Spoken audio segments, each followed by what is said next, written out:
అదేమిటో ఇయర్ చాలానే నాకు చూపించింది, చెప్పింది. ఎవ్రీ ఇయర్ ఉన్న ప్రాబ్లమ్స్ ఎవ్రీ ఇయర్ ప్రతి ఒక్క మనిషికి ఉంటాయి.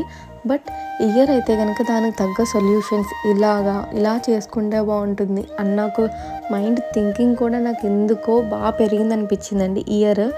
సో అలాగే ట్రూ ఫ్రెండ్షిప్స్ ఏంటి, ఫేక్ ఫ్రెండ్షిప్స్ ఏంటి, ఫ్రెండ్షిప్ పరంగానే కాదు, ఓన్ రిలేషన్స్లో కూడా ఓన్ అంటే ఓన్ దగ్గర ఓన్, ఇంకా అంతకు మించి నేను చెప్పలేను.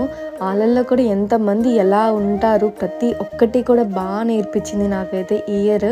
మీలో ఎంతమంది ఈ టాపిక్ ఏదైతే నేను చెప్తున్నానో దానికి రిలేట్ అవుతారో నాకు కామెంట్ చేయండి.